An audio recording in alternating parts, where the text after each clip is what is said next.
അപ്പോൾ ഇവിടുത്തെ കാലിക്കറ്റ് സർവകലാശാലയുടെ ഇപ്പോഴത്തെ VC കോൺഗ്രസ് നേതാവാണ്. അതാണ് അതിലെ മറ്റൊരു പ്രധാനപ്പെട്ട കാര്യം. അതിൽ ചർച്ച ചെയ്യാൻ പലരും തയ്യാറായിട്ടില്ല. ആ കോൺഗ്രസ് നേതാവാണ് RSS പരിപാടിയിൽ പങ്കെടുത്തുകൊണ്ടിരിക്കുന്നത്.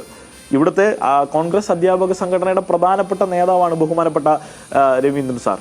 അപ്പോൾ ആ സാർ എന്താ ചെയ്തുകൊണ്ടിരിക്കുന്നത്? അദ്ദേഹം ഇന്ന് ചെയ്തുകൊണ്ടിരിക്കുന്നത് സേവാഭാരതിയുടെ പരിപാടിയിൽ പങ്കെടുക്കുകയാണ്. ഇവിടുത്തെ വിദ്യാർത്ഥികളെ സമരം ചെയ്തവരെ സസ്പെൻഡ് ചെയ്തു. അതിനെതിരെ സമരം ചെയ്തപ്പോൾ അത് ഫ്രീസ് ചെയ്തിട്ടുണ്ട്. സമരം നിരോധിച്ചിരിക്കുന്നു. സർവകലാശാലയുടെ ഇത്ര പെരിമീറ്ററിൽ സമരം നിരോധിക്കുന്നു.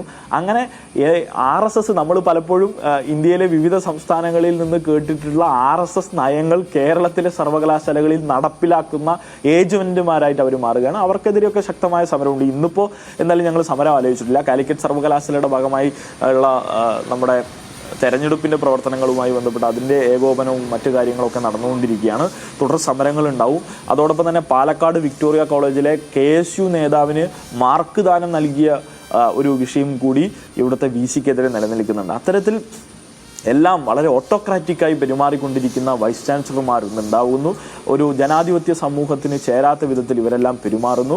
അതുകൊണ്ട് തന്നെ അവർക്കെതിരെയുള്ള ശക്തമായ വികാരം വിദ്യാർത്ഥികൾക്കിടയിൽ നിന്ന് തന്നെ ഉയർന്നു വരുമ്പോൾ വിദ്യാർത്ഥി വിരുദ്ധമായിട്ടുള്ള നിലപാടുകൾ എടുക്കാനും വിദ്യാർത്ഥികൾക്കെതിരെ തിരിയാനും അവർക്ക് യാതൊരുവിധ മടിയുമില്ല എന്ന് തെളിയിച്ചുകൊണ്ടിരിക്കുന്ന ദിവസങ്ങളാണ് കേരളം സാക്ഷ്യം വഹിച്ചുകൊണ്ടിരിക്കുന്നത്.